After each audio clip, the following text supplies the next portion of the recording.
after nga ng 15-hour drive, medyo napagod talaga kami ni Motorhead Adventures at nakatulog kami. Pupunta tayo sa kabilang restaurant, katabi lang ito ng aming resort para mag-dinner. So and while waiting for our food to be served, magre-relax muna tayo dito. Maglalaro kami ng billiard.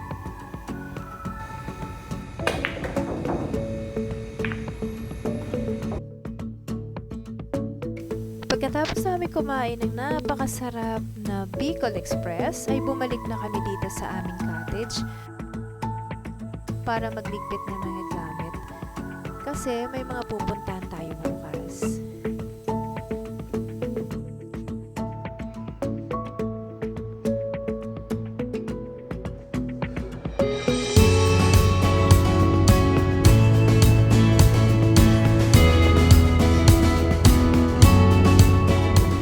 Good morning mga pamangkin! Maaga pa kaming nagising kanina para pumunta sa Alona Beach. Maganda siya, white sand na parang Boracay din. Sayang nga lang at hindi ako nakapag-picture kanina. Pagdating kasi namin doon, naghanap agad kami ng coffee at dumiretso kami sa Jollibee para kumain ng aming breakfast. Dito namin natikman ang napakasarap na spaghetti at chicken joy.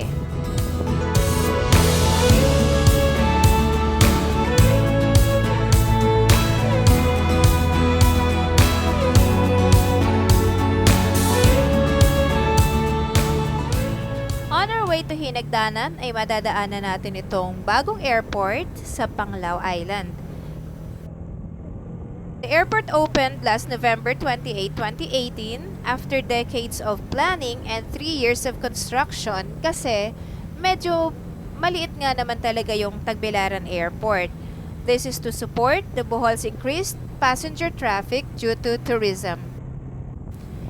Mostly kasi na mga pumupunta dito ay sa Panglao talaga dumidiretso.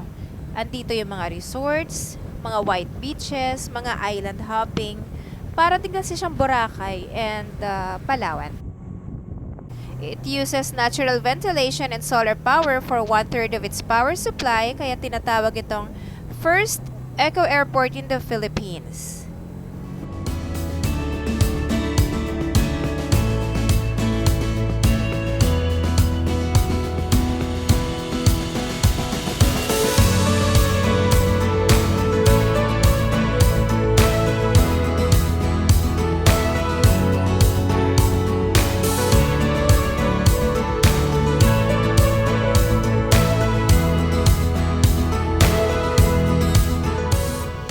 Ito na nga, malapit na kami sa Hinagdanan Cave. At alam nyo ba na this was discovered accidentally by a farmer? Kasi may nahulog na bato at merong splash ng tubig.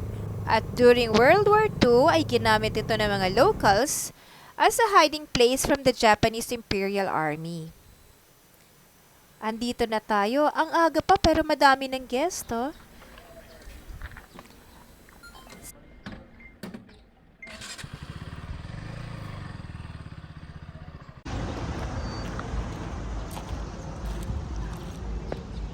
We're on our way. Souvenir shops.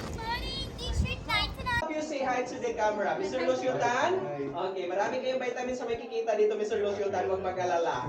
Okay. So, picture Pag time. pupunta kayo dito sa cave, ay pwede kayo kumuha ng tour guide, which nakakaaliw talaga sila kasi yung mga adlib nila nakakatawa, nakaka-entertain, at the same time, educational kasi madami kang matututunan. So, ito yung pool sa loob ng Hinagdanan Cave.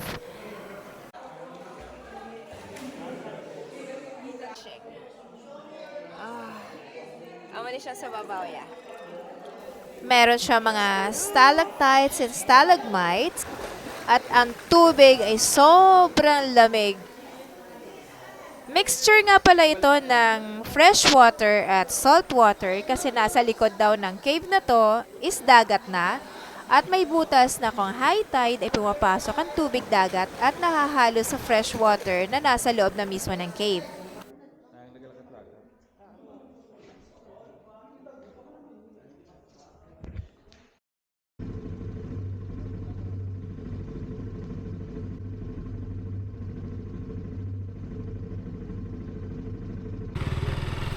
Alright, pabalik na tayo sa ating hotel ngayon. I mean sa resort ngayon para mag-lunch. Kasi mamayang hapon ay kailangan naman nating pumunta sa Tagbilaran. Actually, doon na kami matutulog mamayang gabi. Tapos na kami dito sa Panglao Island sa aming side trip. Oo. Puro memory.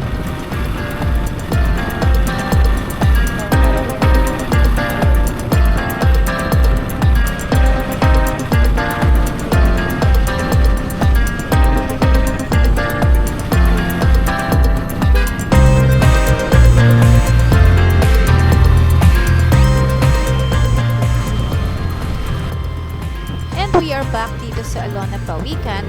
Kailangan naming magbanlaw at ng mabilisang pagliligpit ng aming mga gamit pabalik dito sa mga motor. Yung mga motor nga pala na yan, for rent yan pag pupunta ka ng Bohol. And we are getting ready to proceed to Tagbilaran Airport sa Crete para sa event tomorrow.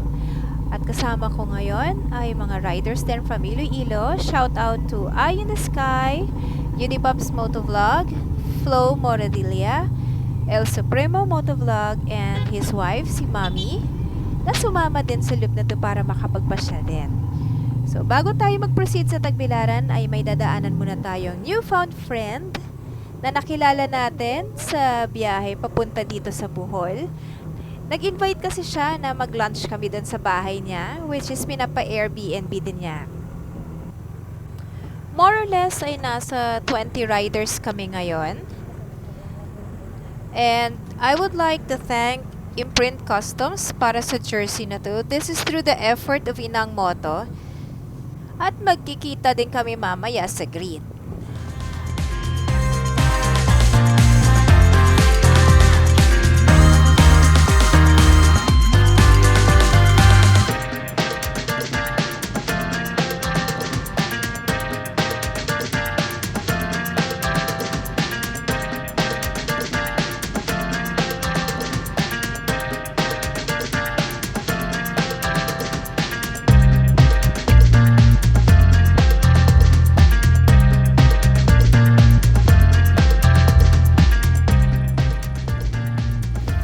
Medyo gutom na ako ah.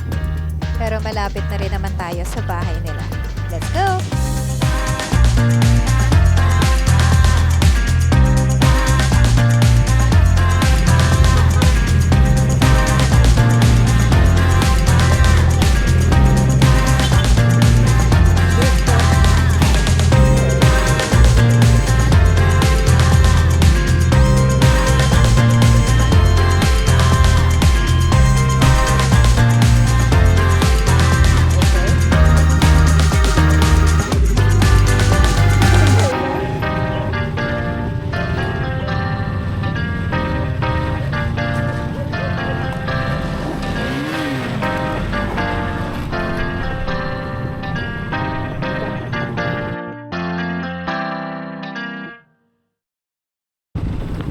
Thank you very much, Mike and Jessa, para sa masarap na lunch namin.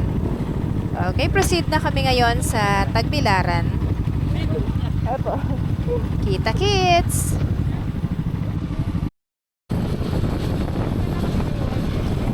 On our way to Tagbilaran ay madadaanan ulit natin yung kanilang international airport. Shout out sa legendary photographer ng Iloilo. Ayan, si Pitik Bulag. Halos lahat ng riders kilala yan. Galing talaga niyan mag-picture.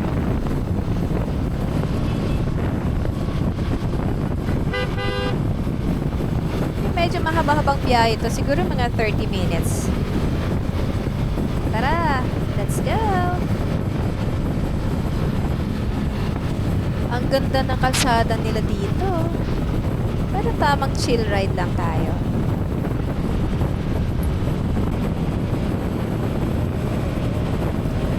Alam mo ba na excited kami para sa event na to kasi more or less mga nasa 2,400 riders ang sumali. According sa registration yan na nakikita namin, And this is the first time na pumunta kami ng Bohol. So nagbiyahe kami from Iloilo to Bohol para lang sa event na to. Sulit naman talaga yung pagod. Ang ganda ng lugar.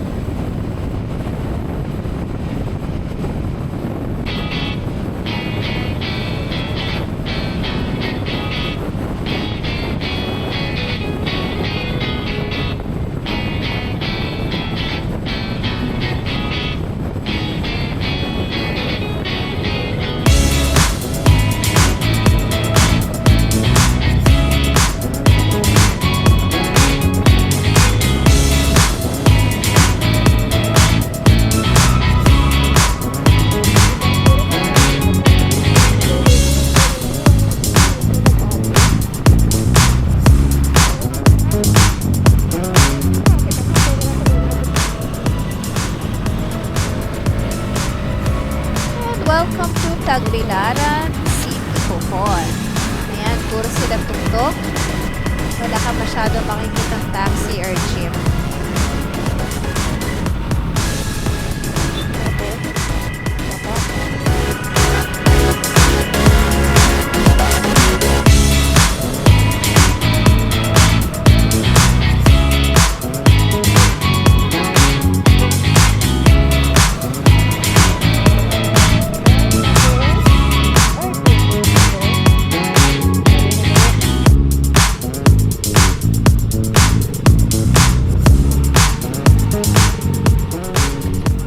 Okay, so kailangan natin magpa-bike check dito at kukunin yung ating mga kits for tomorrow's event. O, park muna tayo dito sa tabi.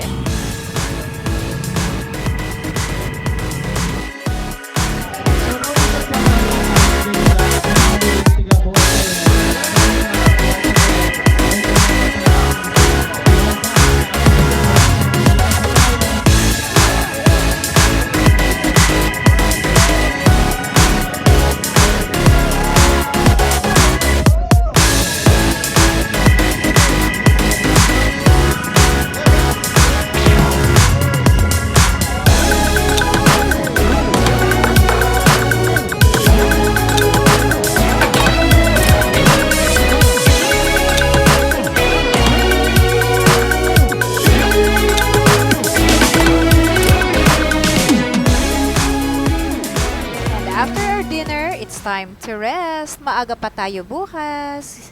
Good night!